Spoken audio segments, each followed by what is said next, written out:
guys, how's it going? If you're probably wondering something. Hopefully you're not, but in case you are wondering what I'm afraid you're wondering, you're probably wondering, wait a minute, Gravitalk. The last time you did one of these, you promised us that the next review would be on a video game adaptation, and for those of you who were guessing that it was, Warcraft, yeah, you're right, I was planning to do that, and you're probably wondering, wait a minute, Graviton, you fucking fuckface, this isn't Warcraft, this is Independence Day, and that came out after Warcraft, you skipped a movie. Well, to that I say, things change, okay? Things change. Plans fall apart and are reassimilated into new things. And this is the new thing. Instead of reviewing that movie, we'll review this movie. But does that mean that I did not keep my promise? Well, not necessarily, because usually when I tease the next movie, I don't say what the movie is, because it's a tease. Which means that technically, it's still true, I am planning on reviewing a video game movie adaptation, just not Warcraft. It's gonna be later, involving Magneto. You got it? So in the meantime, we're going to deal with Independence Day. Yay! Happy Independence Day! Yay! Aren't you Canadian? Why, yes, I am Canadian, which is why we're recording this on Canadian Day. Yay, Canadians Day! But, since I live in America, I'm also appreciating where the fuck I live, that I live in America, so I'm also giving them props too. So I'm recording this on my country's day, but releasing it on their country's day. Yay! I see. Oh, do you feel left out? Well, guess what? I'm gonna make up for that by introducing to the audience who the hell you are. Guys, this is the Collector! Now, you can be formal and refer to me as Tenali Tavan.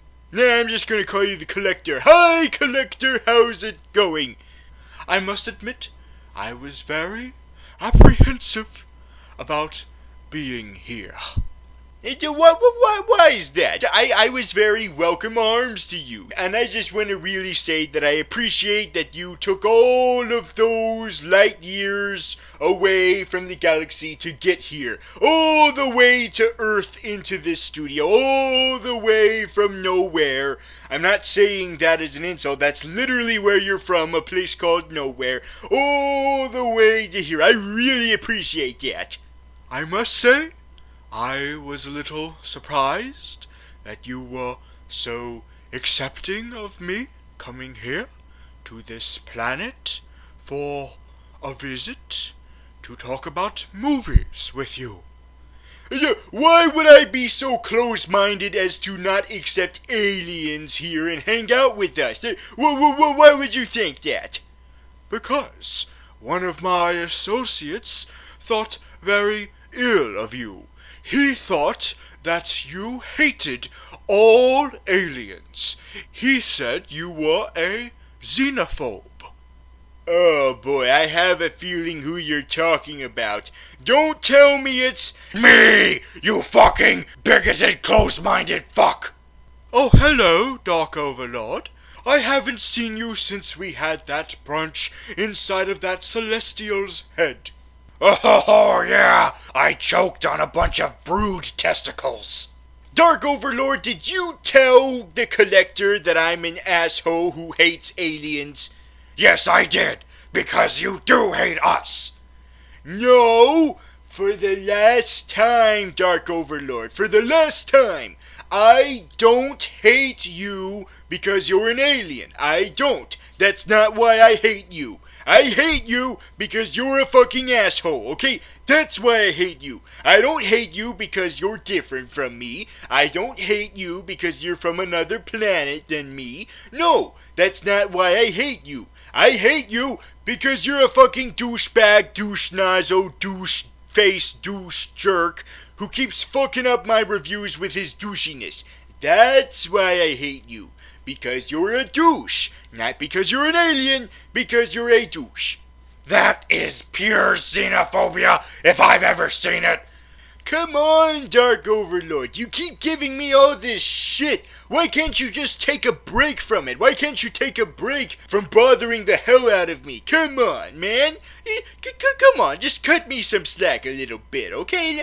Let me do this movie review in peace, alright? With the collector, okay? Alright? I let the collector here. I invited him to come over here to talk about a movie with him because I respect him. Don't you acknowledge that? Oh, really? You went against our agreement. Hey, what was the agreement? That every time you reviewed a space movie, you do it with me. No, hold on. Yes, I agreed to do space movies with you. Yes. Whenever I do a space movie, you would accompany me. However, this is not necessarily a space movie. This is an alien invasion movie. And you know what else was an alien invasion movie? 10 Cloverfield Lane. Yes, you gave me no shit about reviewing that without you, and the reason why is because that was not a space movie. No, that was an alien invasion movie, and that's what I'll use for my defense here, is that there's no space in the movie. But there is. Yes, but it's not completely set in space. It's not the selling point of the movie. The selling point is dealing with aliens on Earth.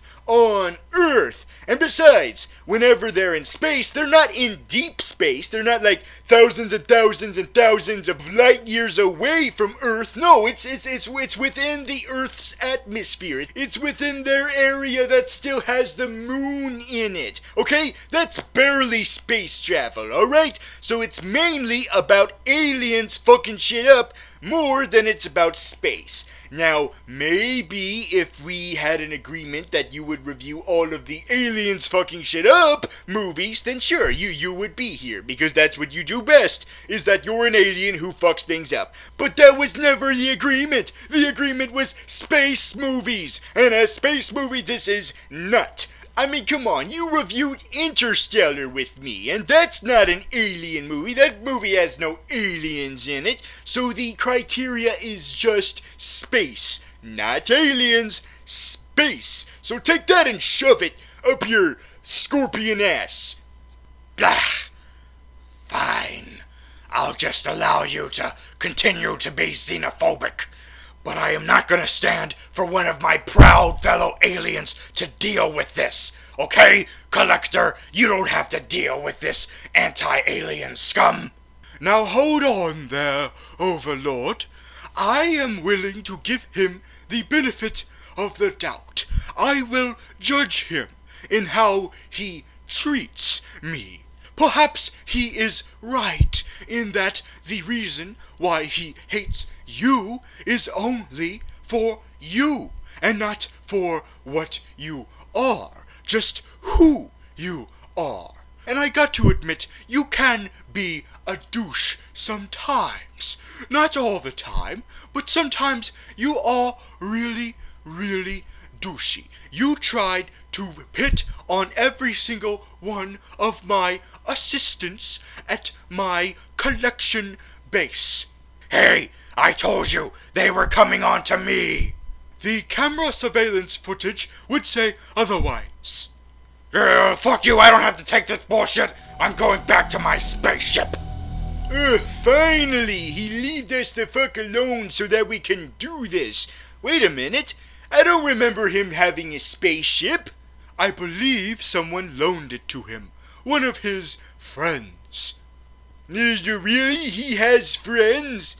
Fine, whatever. Let's focus on the movie at hand. And that movie is Independence Day 2. 2. Yes, this is the sequel to the first Independence Day. And the big thing that everyone is talking about, of course, about the fact that there's an Independence Day sequel, is that the first Independence Day came out 20 years ago, a long ass time ago. Unless you're over your 40s, then in that case it was like yesterday. But for younger people, it was a long ass time ago. In 1996 is when we last had the first Independence Day. And of course this means that we've had a long-ass delayed sequel. And now there's a lot of stigma that comes with belated sequels.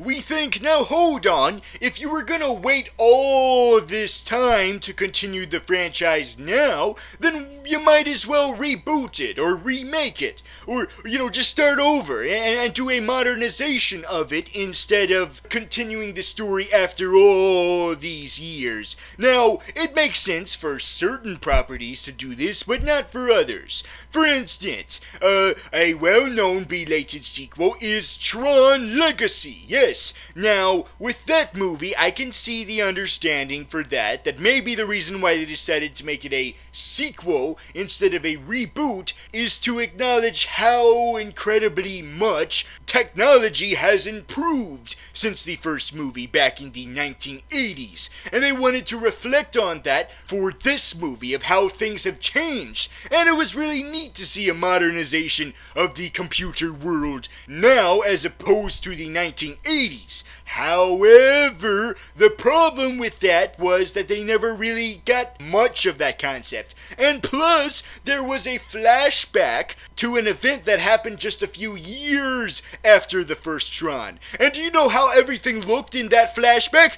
Exactly the same as the present of that movie. Yes, it all looked all modern as fuck, even though it took place just a few years after the first one. And I did not like that. If you were just gonna keep everything all different, even when it came to the flashback of the original generation, then you might as well just have rebooted it with this style. You might as well have done that at that point. But here, it's not the case. Here, it actually makes sense to do a sequel after all this time instead of rebooting it. Yes, this makes more sense. This is more valid of a thing to do for this property than to start all over. Because if you were to start all over and do a new Independence Day, really, there's no fucking point. There's no point at all. Really. I mean, we've had War of the Worlds, and we've had a whole big giant shitload of alien invasion movies since then. Just a whole lot. There's not really that much of a point if you're gonna modernize it, because there's not really gonna be an identity there. Because really, what gave the first Independence Day its identity was this particular formula all coming together. The fact that it was made in the 90s, the fact that it was big and ludicrous and just all this big campy fuckery all happening, all of this very particular things all coming together to make it a memorable experience for a lot of people. I've seen the whole movie, but I don't think all at once necessarily. I was going to try to watch it for viewing the sequel, but I couldn't fucking find it anywhere. Okay, I guess I'm just gonna get into this cold and dry. But I can understand what kind of impact it had for other people. That movie is very much a product of its time, and you would think that with that reasoning, why the hell would they come back to it now? But it actually makes sense to. Because if you've seen Independence Day, you would know that that movie was all about the huge giant cataclysm that happened after the aliens showed up and fucked things up. There was a huge, big, extra worldwide event that happened that covered the whole globe. This was affecting everybody. It wasn't one of those smaller time alien invasion films like Super 8. Now, Super 8 is a fucking awesome film, of course, but that was a really small time invasion. That only affected like a little teeny tiny town, you know. That's all that affected was a tiny town. But not this. This affected the whole goddamn world. Everything. And so, even though the humans won that battle against the aliens, the damages were so huge and impactful, the world would clearly not be the same after this. It was clearly gonna change. And that was a very interesting idea, was that, well, after this huge giant worldwide event where our perceptions of science and whether or not we're alone in the universe has all been shattered, along with a good huge chunk of the world and our civilization, then of course this would not go all back to normal. Of course things would change. And there's a lot of movies that deal with huge cataclysmic events, but then it ends and then that's it. We don't see much of the aftermath. We don't see much of the fallout of that. But wait a minute. If you think it's so interesting to find out how this affected the world, aren't you disappointed that they had to wait till 20 years later to actually show you the aftermath? Well, they could have done this sooner than later. I mean, apparently from what I heard, the thing that inspired Roland Emmerich to do this movie was 9/11, because of the idea of life imitating art. And in this case, Roland Emmerich decided, okay, so since life is imitating art, I'm going to use art to imitate the life that imitated art by making a sequel. And he could have done that right away. He could have. He could have done that like by the mid-2000s, you know. He could have done that for the 10th anniversary of Independence Day instead of the 20th. However, by waiting till 20 years later, you have the chance to show how far those ramifications have lasted, all the way to 20 years. If you did it 10 years or any less than that, then you're not really showing how long of an impact that has had. You know, the fact that aliens freaking showed up and fucked everything up for us, but we defeated them and then we had to recover. No, you want to see the lasting impact of that. You know, you want to see the fallout of that several years into the future, which I think is actually quite genius that they waited till now. Watching this movie shows us a alternate Earth now. You know, this is like one of those timelines that gets altered into a separate reality, you know, like, because this movie is so futuristic, even though it takes place in 2016, because it's an alternate 2016. This is the 2016 where 1996 had a friggin' alien invasion. Of course, if we had an alien invasion in 1996 in real life, our world right now would be completely different. Completely. Not only in the technology, but also in the politics. Everyone's all lovey-dovey and happy with each other. There's no feuds with other countries anymore. Everyone is in agreement with each other because they all joined forces against the aliens. It's like Ozymandias' dream come true without actually being dishonest and a horrible lying prick. It's like that. Yes, I understand that, but you keep comparing this to real life. And from our perspectives, real life includes people with superpowers, such as yourself, and aliens actually showing up on Earth, such as how I'm doing right now.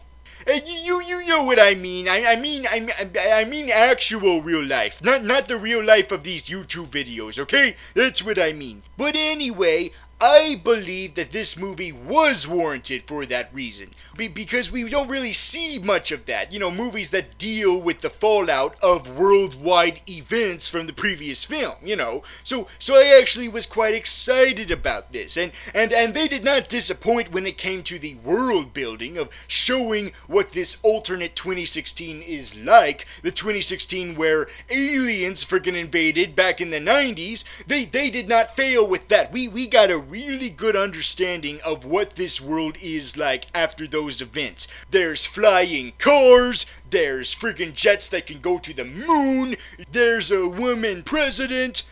But wait a minute, that last one might actually happen this year. Yeah, I know, but in that universe, it happened a hell of a lot sooner. So all of that was great. It was fantastic, spectacular. It was good. Good right there. But then you got the character stuff, and that's where this movie kind of fucked up with. Are you familiar with Roland Emmerich's past work? Yes, I'm very familiar with it. I've seen your Godzilla, or as the Godzilla fans call it, Ziller, since it's not real Godzilla. I'm familiar with that, and I'm familiar with the Day After Tomorrow, and I'm familiar with 2012. I'm familiar with all of those big Roland Emmerich disaster pieces. I'm familiar. Well, then you should be used to the idea of dislikable characters in an overall likable movie. Yes, I'm used to it. I'm used to liking everything but the characters. I'm used to that idea. But to me, it feels like Independence Day was the movie where it was different than all of those that came after. That was the movie where it did have a lot of likable characters. Granted, there were still a few unlikable characters sprinkled throughout, and my personal favorite friggin' died, so we didn't get to have him come back. That raspy voice dude, I liked that raspy voice dude, but nope, he had to die. But there was another character who I liked, and he came back, but I'll get to him on a second. And so I would think that because Roland Emmerich was returning to this world, maybe that means that since we're getting most, and emphasis on most, of the actors back playing the characters, maybe this meant for a chance to go back to the way things used to be with Roland Emmerich movies, where you liked most of the characters and disliked just a few of them instead of the other way around. But unfortunately, that doesn't seem to be the case. It seems clear that Roland Emmerich's habit of making dislikable characters is continuing on. And so is the habit of having the likable characters just be the minor ones. And would you care to elaborate on which ones you're referring to? Well, for starters, the raspy voice dude was actually my second favorite character from the first film. My first favorite character, my ultimate favorite character, was the scientist, played by Brett Spiner, or whatever his name is, Brett Sphincter, I think is his name. Brett Sphincter! Yes, Brett Sphincter. That was my favorite character. Brett Sphincter. You know, Data. He was my favorite character from the first movie. But then they had to go and kill him off too, along with Harvey Fierstein. Yes, that was the raspy voice dude whose name I couldn't remember, but now I do remember. Harvey Fierstein. It was Brett Sphincter and Harvey Fierstein that both died. But wait a minute. One of those two characters turned out not to be dead. I know! And that one was Brett Sphincter's character. Yes, the mad scientist. He turned out to be alive this whole time. I thought he was dead, but it turned out he wasn't. And that made me so giddy with joy, because he's the character who I remembered the most from the first movie. He was the one who stood out to me as the one that I liked the most. Screw Jeff Goldblum and screw Will Smith. He was the one who stood out from the pack. He was the one who I liked the most. And so to be sad over all these years of assuming that he was dead, it made it all the more joyful to find out he wasn't dead. He never was dead. It turned out this whole time he was actually in a coma. Yes, he was just in a coma. He didn't actually die, and I should have known this, of course. That would be how they'd bring that character back, because they never flat out said that the character was dead. All that happened was he was possessed by one of the aliens, and then the alien let go of his head, and then he fell on the floor. And that was it. That was it. We just assumed that he had died. No one actually said he died. There was not an actual quote of that. We just assumed it. I'm pretty sure that they intended for him to be dead. I'm pretty sure there were never actually plans to bring that character back, because originally I don't think there was a sequel intended.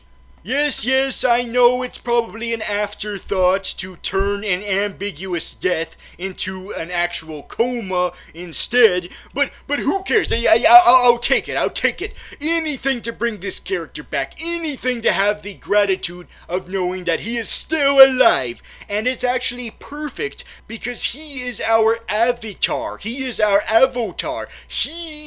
window into this world. Because he didn't wake up until the events of this movie. Yes, he was in a coma for all that time. The whole time we didn't get to see this world was when he was in that coma. So when he woke up was when we got to go back into this world. So he's like us. He is our window into this world. The last thing he remembers is the events of 1996. He didn't even know that we won. He doesn't even know any of that. So that's perfect. This is genius to do that with this character. Genius utilization. But do they do it correctly? No, they don't. They don't do it correctly. In fact, they fucked up royally. Because everything that I'm talking about right now, all this praise that I'm giving for the utilization of this character, I'm praising the concept of it. What I'm not praising is the execution. The execution is fucking shit. Because at first they use him to be that gateway into this world, you know, from our perspective. They use him as a avatar of us at first, but then they completely push that out of the window and instead emphasize on the fact that he is a fucking bumbling psychopath asshole. Yes, he is characterized as a horrible douchebag. Yes, they more emphasize on the fact that he's mentally messed up in the mind. He treats people like shit. He's like, hey, back off, fucker.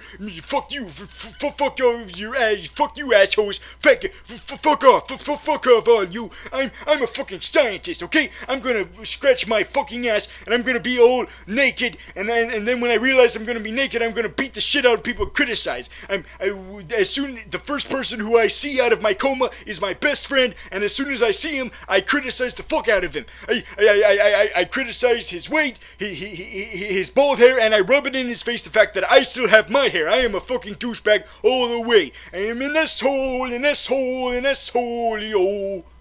Ah, I see. So they had a chance to do some really great things with this character by bringing him back, but it seems like they wasted it, didn't they? Yes, and that's really disappointing. It kind of makes me kind of feel that if they were gonna turn this character into such an unlikable douchebag, then they might as well just have kept him dead. I mean, why else would they bring him back? But do you think there's a chance of redemption? Possibly, considering what happens to him, but I'll get into that later. I see. So, what about everyone else? Well, it's kind of hard to get a good grasp on everyone else, considering there's like 5 bajillion different characters in this movie, but that's not to say that idea isn't a bad one. Something that I'm actually a fan of that movies and TV shows do sometimes is I kind of like the idea of multiple different characters, like ensemble pieces where there's multiple different stories going on, because it reflects on real life. In real life, you don't have one particular character to focus on while everyone else doesn't matter. No, that's not how real life works. They all each have their own problems to have, okay? It's not that one matters more than the other. They all matter equally. So I actually like that idea in films, if it's executed well.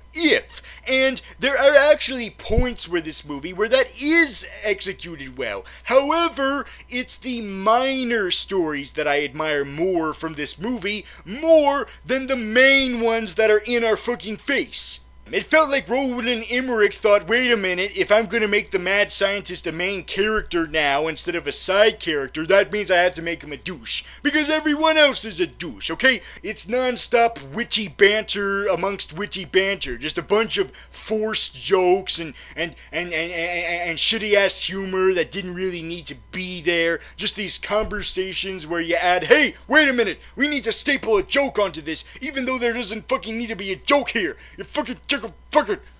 Did you not accuse the Avengers of doing that as well? The second one was a little bit guilty with that, but Civil War, I felt, made up for that by pulling back a bit. But then you have this friggin' movie where it's all over the goddamn place, everywhere. It's littered with it. When Roland Emmerich criticized superhero movies for stealing all his shit, I actually believed him a little bit. Not regarding all the good stuff that superhero movies have. I'm talking about all the bad bullshit stuff. That's the stuff that they stole from Roland Emmerich's films. The asinine stuff. The pieces of fucking shit. That's what they took from Roland Emmerich. And they sprinkled it and made it a lot more better than Roland Emmerich ever could have. So you have the Jeff Goldblum story arc, which is basically a recycle of that story arc he had in Jurassic Park 2. It seems like this is a pattern for Jeff Goldblum movies, where if you have a sequel to a big action movie that has Jeff Goldblum, he must have a story arc where he gets back to an old flame that was not in the first movie, but was in his past, and now he's gonna get back with that woman, and then they're gonna kiss, and it's gonna be all cute, and it's like, oh, these two scientists are together, even though I don't give a fuck. It seems like he did that in Jurassic Park 2 also. Maybe it's a good thing we didn't have him in the Fly sequel, because then he would have had to do it again there. Yes, and what other main story arcs did you find problematic? Was it the one about the young people? The millennials that were X-Wing pilots or whatever the hell they were?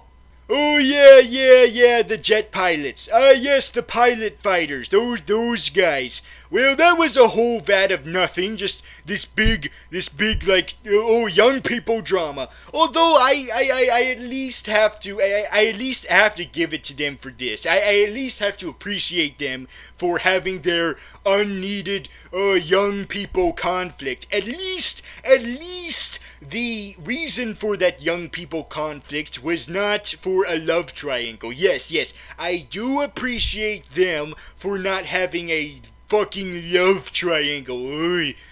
I do appreciate they could have easily did that because you got the son of Will Smith. No, not that son of Will Smith. You know what I'm talking about. The stepson of Will Smith. You've got you've got the son of the Presidente, and you've got Thor's brother coming the fuck out of nowhere, who was not in the first movie, but he's here to be the love interest of the president's daughter. My date with the president's daughter. My date with her. That's a weird reference to make. Shut up, I decided to make the reference anyway. So anyway, they have Liam the fuck out of nowhere Hemsworth showing up to be the love interest of her instead of the obvious choice, which was Will Smith's son. He could have been her love interest, but they decided no. They're good friends, of course, which probably would have inevitably happened since, they're both the offspring of people who were involved in the biggest war of all time. I think that would cause some friendships to happen and some family bonds to occur of friendships among families. But that actually makes sense, actually, because that probably would only happen in a movie. I mean, it could have happened in real life, but that is sort of a realistic take that they could have been together, but no, they're just friends. They're just BFFs. That's fine. And so if you bring in Liam Hemsworth, that gave the fear of, oh no, this is going to be a goddamn love triangle. I mean, they're having conflicts with each other.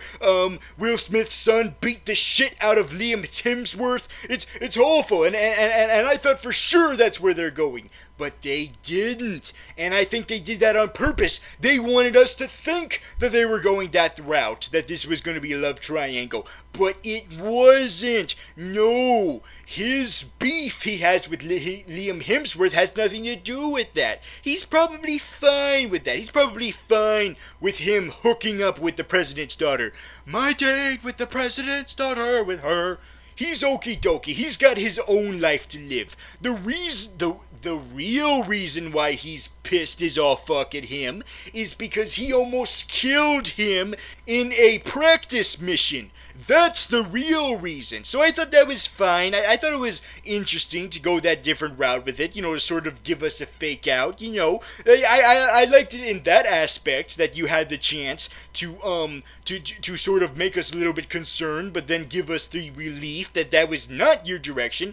It was like they thought, okay, so since we got rid of that big cliche, that means we can do all the other big cliches, like having the dopey comedic relief best friend for Liam Hemsworth, and he has his own love interest who is way out of his league, and all of that, and just trying to hit all the beats of cliche after cliche after cliche after cliche. So that one was also fucking bullshit. Okay, so we've knocked out the Jeff Goldblum subplot and the young people subplot. What about the president subplot, or the former president? Yes, the former president, El Presidente. Yes, that guy who we saw from the first movie. Now, his was kind of also a missed opportunity, because what I was hoping they would go for with this character, who we see with a cane and a big beard, is what I was hoping we would get with him is that it was kind of like the war soldier veteran tragedy type thing with him. Like the best days are behind him now. Like the best day of his life was the fact that he was the president during a time where the freaking world was invaded by fucking aliens and survived and conquered the aliens. So because of that, because of such a huge victory, that means it's probably the best day of his goddamn life, the best day of his life ever. And so that idea would bring a little bit of a depression to that character, because now they know that no matter what they do beyond this point, it's not going to be good as that one day. And so that can be, and so that's a very interesting character thing to do for this character, is that. But they don't do that. They act as if they were doing that the whole time, though, at the very end, where he decides to be the Randy Quaid of the movie and make the huge self-sacrifice to allow the whole world to continue while he explodes along with the big alien ship. Yes, they decided to do that again, with him this time, and even though that's a logical choice to go through, apparently you're not allowed to do that with a beard, so I don't know, maybe because he knows he's gonna die, so he might as well look his Sunday best. But anyway, I felt that when they did that, they acted as if they were doing that whole story arc with him that I wanted, where he's past his heyday. Nothing is ever going to be the best as it was at that time, but now the aliens are back, and so I thought that was an interesting thing you could do with that character, but they didn't do that, even though they acted as if they did at the end. Instead, all we really get with the character is the aliens are fucking with his mind. That's it. The aliens are fucking with his fucking mind, and that's pretty much it. So the ending is just reminding us of what they could have done, but didn't, and yet pretended that they did.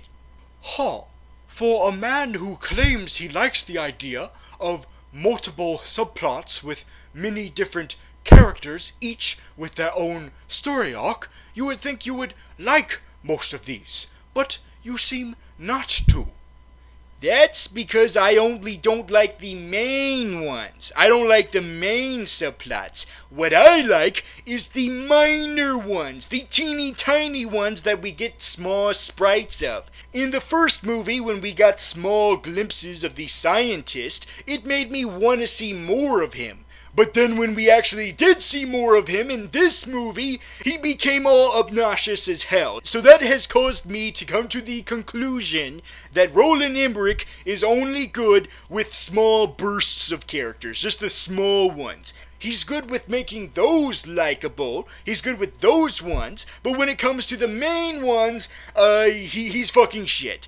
And so with the minor characters of this flick, they're the best ones. They're the best part of the movie. You've got the big African warlord dude who's trying to avenge his brother, and he's got like all these excellent survival skills, and he's like an expert on killing aliens. He's badass as all hell. And you've also got this crew of a random ass ship, and this was probably the most random of all characters because they were the only ones who didn't get to interact with anyone else. They were just on their own.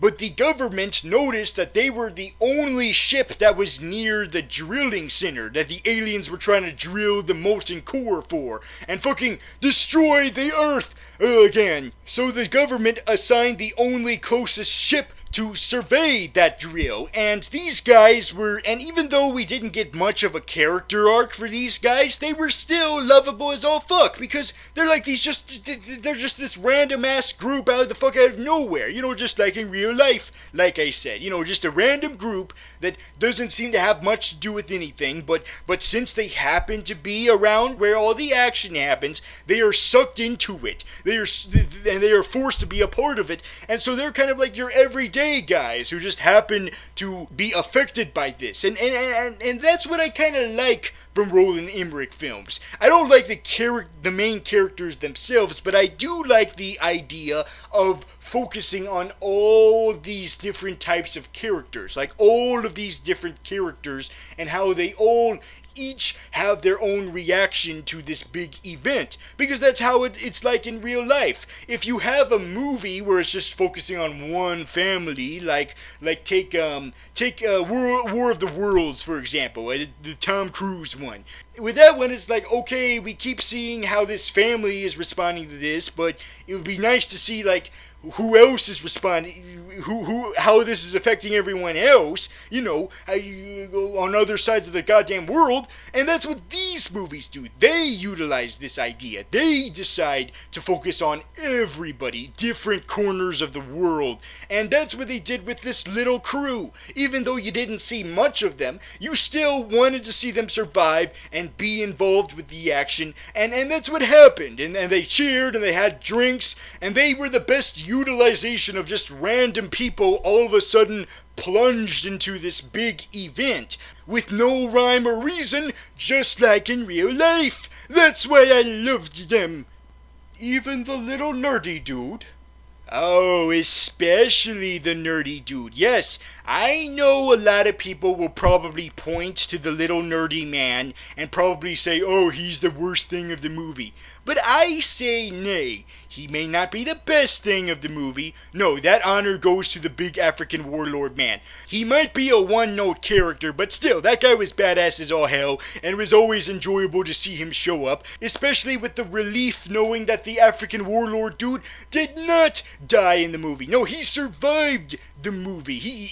For the longest time, it seemed like he had like a target painted on his goddamn chest. Like, oh no, this character is gonna die any moment now. Oh no, oh no.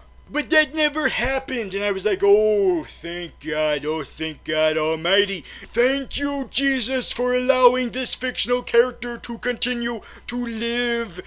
But focusing back on the character at hand, the little nerdy dude, like I said, he was not the best character, but he certainly wasn't the worst by any stretch of the imagination, because even though at first glance he seems like the Jar Jar Binks of the movie, who's never gonna shut the hell up and try to force in as much comedy as possible with whatever scene he is in, he's actually kind of relatable. Because as I've said, I'm trying to compare this to real life. And in real life, we all have that one guy, that just wants to be involved with the fun. That one guy who wants to find his place. Like, And that's what this character is. He's that guy who can't find his place in the movie. You know, you have people in real life who are like that, where they want to be a part of something huge, but they're not sure which part to be in. They don't know how to play their part. They don't know what part to play yet. And that's how this guy is. He can't find himself. He tried to hang out with Jeff Goldblum and be a part of that group, but Jeff Goldblum is like, no, you're too nerdy even for me, and I'm Jeff Goldblum. Fuck off. And then he tried to be a part of Brett Sphincter's subplot, but Brett Sphincter was like, no, fuck you, I've been characterized to be a douchebag now, so fuck off. So I kind of related to this guy. He just wanted to be a part of the movie, but he couldn't find where. But eventually he found it. Oh, did he find it? Yes, he found it eventually. And that part to play was alongside the big African warlord dude. Yes, as his buddy, as his buddy, his bro. They're gonna have a bromance now. It's so beautiful. That was my favorite hookup of the whole movie. I believe you are leaving out one last subplot from the human side. Yes, Jeff Goldblum's father. That one felt a little bit tacked on. It felt like they just wanted to bring that character back for the sake of bringing him back. So they just decided, okay, well, he's an old man, so maybe his story arc is that he's sad that he doesn't have grandchildren, because I guess Jeff Goldblum is a virgin. So because of that, we have to have him find a bunch of grandchildren. So by a fucking chance, it just so happens that a bunch of kids and teenagers come across him, and so he goes through this story arc of realizing, hey, wait a minute, I can be these children's grandfather. That's not creepy at all, as long as I constantly remind them that I am their grandfather. That's not creepy. Yay, I have a story arc. And it really felt like they just brought that character back to do that just because they felt they had to. And although it was kind of a pleasant surprise to see that he survived the movie too, to have his own subplot, because I thought for sure he was gonna die fishing. And he was on a big-ass tidal wave, and he was gonna go out like Goofy from the Goofy cartoons. Yahoo! But no, that didn't happen. So that was kind of a pleasant surprise, but at the same time, it felt tacked on, because that scene where he was about to die happened around the same exact scene that happened around the same exact time that Vivica A. Fox died. Yes, Vivica A. Fox was in this movie temporarily, where you thought she was going to be a main character, and then she died, and it seemed for a little bit of a while like she was going to have her own subplot about being a nurse working hard for the money. But then she immediately died, and they sort of faked us out too, because we thought there was a chance she would survive. Nope, she's dead, nope, she's dead. Dead. And that happened around the same exact time like we had the fake out with Jeff Goldblum's father. So because of that, that sort of made it glaring as all hell, like, okay, so we're bringing this character back to have his own story arc, but we killed off this other character who had just as much of a right to have her story arc as well. So that was sort of a problem with that. But then again, maybe the real reason why they decided to give this character his own story arc was because by miracle the actor happened to be alive. So they're like, hey, wait a minute, this actor's still alive, so we shouldn't take that for granted. Let's give him a story arc about finding some foster kids to be the foster grandpa of. Let's take advantage of that, because he's probably going to die before we have a third movie, so we might as well use him now before he dies. That's probably why. That's why Marvel keeps using Stan Lee for cameos. I think it's because they know Stan Lee could die any minute now. He could die any day now, so you might as well use him as much as possible before he inevitably dies at any second. Well, this got really dark and questionable. Hey, you're one to talk. You keep people in living exhibits. You keep living beings inside of glass cages for life. You got me. But I feel like there's a little bit of a problem with your dissection of this movie. What's wrong, Collector? You keep focusing on these human beings. Oh, I see what's going on here. I haven't really talked that much about the aliens, have I? Well, that could be seen as a problem because, the movie is all about the alien invasion, and yet it seems like a lot of my beef with the movie is regarding the humans. But I think that's all to the aliens' favor, because the cool part of this movie is the aliens. Oh, I see. So you had little to talk about the aliens because you had little to complain about them. Yes, that's exactly it.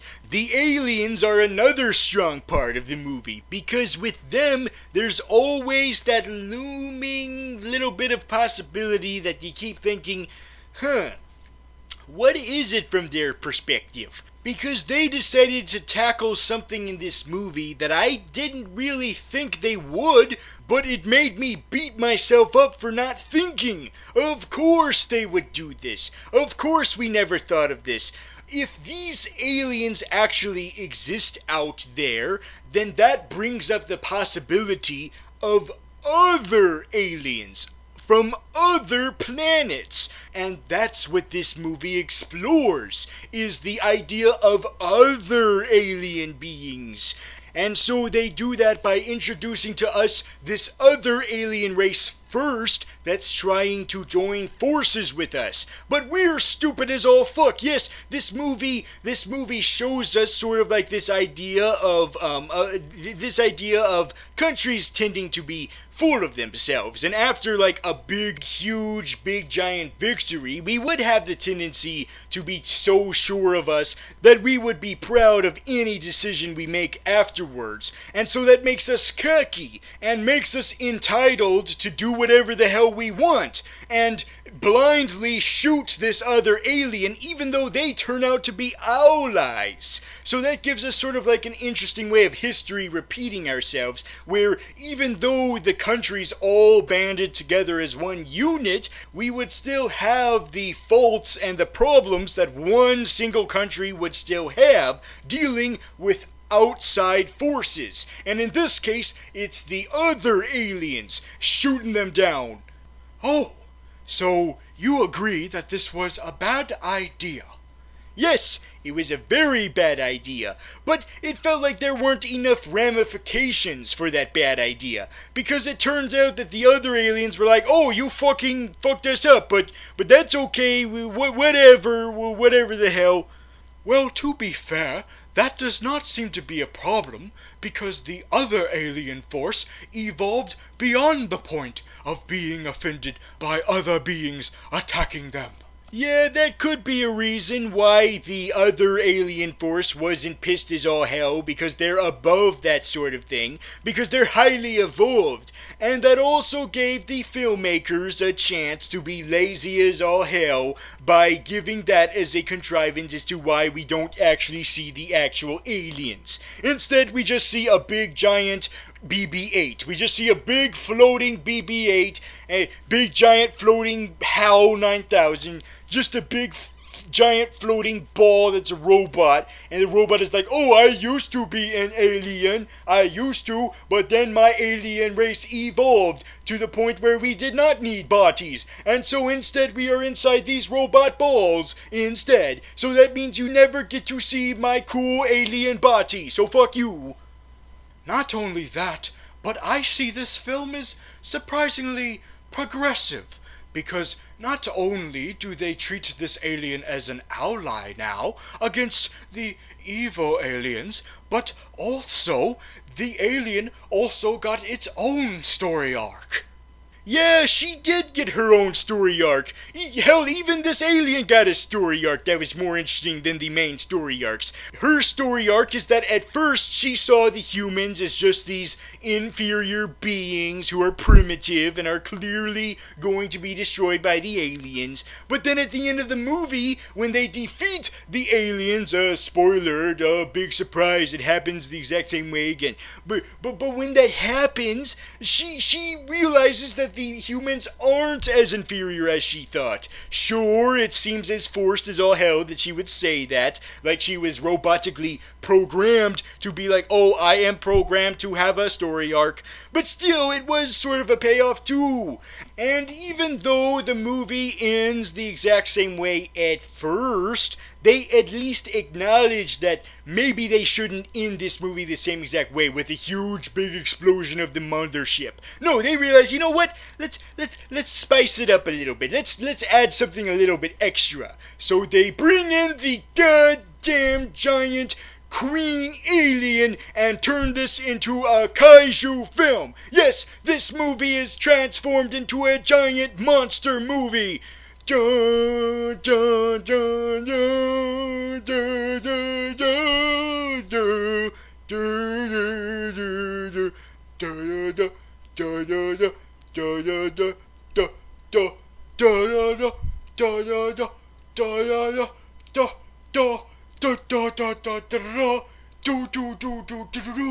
Aren't you getting a little carried away with that theme music? Yes, I am. But anyway, so they decided to add in the giant alien monster component into the movie. And sure, it would have been nice if the big roly robot transformed into a giant big robot to fight the alien monster. But you know what? I can see why they didn't do that. I can see why. The Pacific Rim and all that. I see that. I can see why they decided to omit that. And instead, they had the alien monster chase a school bus. Yes, right on the magic school bus. Beep, beep. Because God forbid Jeff Goldblum's father just puts a few kids under danger. He puts a whole school class under danger, along with a dog. Yes, so that you can continue that meme of whether or not the dog will live. Bruter will live. Yes, the dog lives. Yay! That website about dogs living is going to be so happy that the dog survived, just like last time. And they say 3 is a charm. Yeah, maybe the third dog will survive too. The space dog. Oh, I'm getting ahead of myself. But anyway, so of course, since they decided to add a little bit at the end instead of just ending it with another explosion, they realized, okay, now how are we going to end this? How are we going to get rid of this threat? This giant alien monster kaiju? Another explosion. Just bombarding him with missiles from the ships. There you go. Missile alien ships. And so after the alien queen has been slain and her guts are everywhere, this causes all of the main characters to get horny over each other. Everyone is horny over each other. Jeff Goldblum is about to get it on with his love interest. The now dead president's daughter is gonna get it on with Liam Hemsworth. The best friend comic relief is about to get it on with the no-nonsense tough soldier. The African warlord dude is about to get it on with the little nerdy man. The mad scientist is about to get it on with the robot alien. All this sexuality going on, just huge big orgy. Of course, this probably upsets Jeff Goldblum's father because there's kids present. Come on, guys, there's kids here. So Jeff Goldblum's father's like, okay, kids, shield your eyes, close your eyes. You don't need to see any of this. Let's take a field trip to Baskin Robbins. Let's go on the bus and go to Baskin Robbins, okay? Okay, we don't need to see any of this, okay? Maybe we should invite Will Smith's son since he had no love interest and so he couldn't hook up with anyone. Let's invite him because he's probably really lonely right now. Lonely, I'm a lonely. I got nobody to call my own. But the movie's not over yet, is it? Nope, there's one last thing to do. Because right as the movie is about to end, Brett Sphincter's like, wait a minute, everybody, wait a minute. We need to ensure that this movie is going to get another sequel, okay? We need to ensure that this becomes a trilogy, whether it needs to or not. And you know how we're going to do that? by sequel begging, because this giant BB-8 has divulged the secrets of interstellar space travel. Yes, we're gonna be space traveling in the sequel. We're gonna take the war to the aliens. Yes, that's how we're gonna cap off this trilogy, by going to them. They came to our planet with their bullshit, so we are gonna go to their planet with our bullshit. Independence Day 3! I'm not sure how to feel about this, because with these first two films, you sympathized with them because they were the victims of this alien attack. But if you're going to have a third film where they attack the aliens, doesn't that take away the sympathy of these main characters? I can see where you're coming from with that, Collector. I can see that. That maybe it seems kind of weird to see the characters do to the aliens what the aliens did to them. But then again, it's all about perspective. You know, and I do sort of see a little bit of, allegories here of World War II, where Pearl Harbor happened, and then as a result, that caused America to exact revenge with Hiroshima, and of course, that was a huge controversy, and people are still arguing about that, over whether or not that was the right response to that situation, and I can see parallels here, and they are interesting parallels. Although what kind of makes me a little bit unsettled about this is that I do wish we could have saw a little bit of apprehension in them doing this, a little bit of apprehension in them having to take it to them. Because I felt that's how we could have gotten sympathy from them with this situation, is see them seem apprehensive about having to attack the aliens. Just try to emphasize on the fact that they are left no choice but to do this. They have had 2 attacks from these aliens. It does make sense for them to think, okay, well, since we have this chance to go to them, we might as well take it and attack them to make them realize that we are a force to be reckoned with, but at the same time, you should at least show their apprehension in that. Show that even though they're left no choice to do this, it shouldn't be the choice that they're happy with. They should realize that maybe we shouldn't be doing this, but we seem to be left no choice. If we want to keep surviving on our Earth, we're going to have to fight back. But that's not what we get from this ending. That's not what we get at all. Instead we get, yay, I can't wait to go fight them. Yay, I can't wait to beat their asses. Yay, let's kill them violently and blindly. Woo! Who cares about perspective? Woo! I see a lot of sympathy in you, Graviton. A lot of sympathy. Yes. And sure, they can maybe make up for that in the third one, when they eventually do indeed do that. But still, I feel like that was a missed opportunity. I really did. They should have shown, they should have emphasized more on, we have to do this, instead of, oh, isn't this so cool that we're doing this? That's how I felt. But it does make sense to go ahead and set up for a sequel, because if they do want to do another movie, it would make sense to do it sooner than the last one. Don't wait 20 years to do it. Instead, wait just a couple of years to do it, because I'd imagine that it would take a couple years to make the technology to go into space. So that could be interesting, is that they're not contriving a reason to make a sequel all of a sudden after all this time with the first sequel. It's because it was logical to wait all that time the first time, to wait all that time for the first sequel, and so you're having a logical reason again to wait just a little bit of time for this sequel, because it would take just a little bit of time to set up what's necessary for the events of the next movie. Interstellar space travel. So does that mean that you're looking forward to the third movie in this new franchise that for the longest time was not intended to be a franchise? half of me is excited for it, to see where we go, because this is the logical next step, I believe, but the other half hopes that we fix the problems that we had in this one, and I do see a little bit of that since the mad scientist lost his best friend, so maybe because of that, he'll realize that maybe he shouldn't be a douche all the time and learn to appreciate life because he lost his best friend.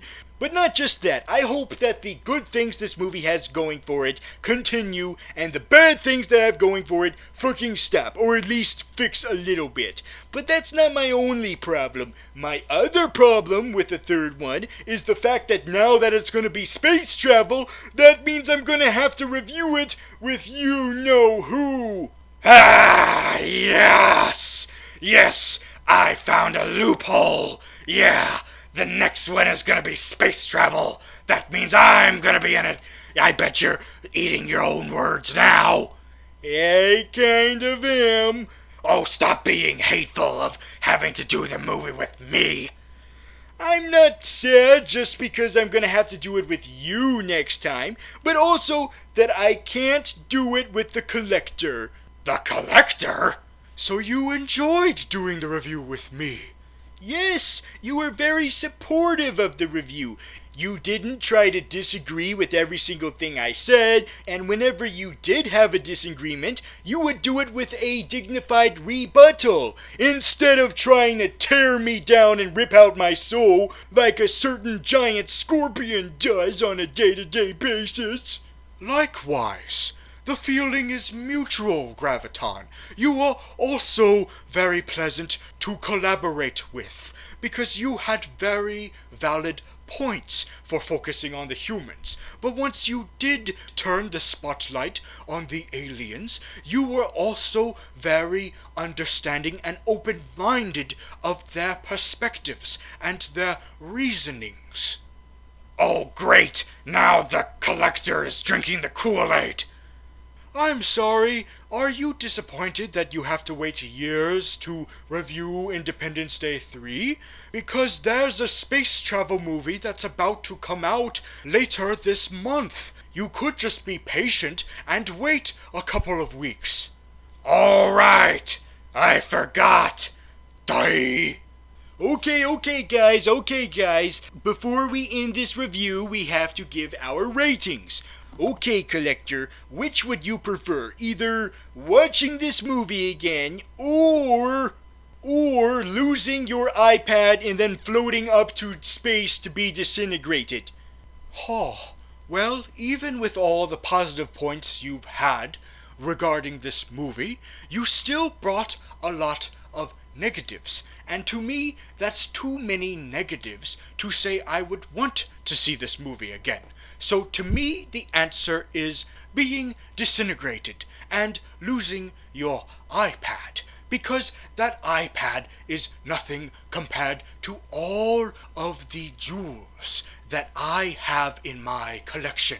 Observe the Wand of Watum and the Cosmic of a Cube. You mean the Tesseract? No, the Cosmic Cube. I am a hipster. Well, for me, there were a lot of missed opportunities that were really disappointing. But at the same time, there were a few sweet spots that did redeem it for me just a little bit, but probably not enough for me to choose this over Disintegration. So, kind of Disintegration, but at the same time, I am kind of looking forward to the third one. With the possibility of possibly that being better than this one, but knowing Roland Emmerich, he might be too set on his ways to live up to that hype. Yes, well, I think we're done here. It's time to go back to my planet. You agreed to carpool, was it not? No, it wasn't me who was gonna carpool. It was gonna be him. Let's go, guys. Wait a minute, I wanted to ask you guys something. A lot of freaky stuff has been happening lately. There's people who keep telling me that the apocalypse is gonna happen, and a lot of my friends have disappeared. Do you guys know anything that might have to do with that? Oh look, he's profiling us. He thinks that just because we're aliens means that we have something to do with their disappearances. Oh, that is so shallow. Blah. He thinks that we abduct people. That is a stereotype. Blah. Now, guys, I can see where he's coming from. And maybe we should try to help him with this investigation. I'm gonna come back for the Star Trek review, so I'll just help him out then. Let's go, boys! No, don't beam up just yet. Wait a minute. No. Oh. Science has failed me. It helped me last summer when I dealt with the disappearances then, but last summer I only had one disappearance. But now I have a huge giant ton of disappearances, and one of them is the guy who disappeared last time. Science helped me last time, but not this time. Maybe you should go back to magic. A blast from the past! Yes, I have returned to give you all of the answers. And I'm sure you will.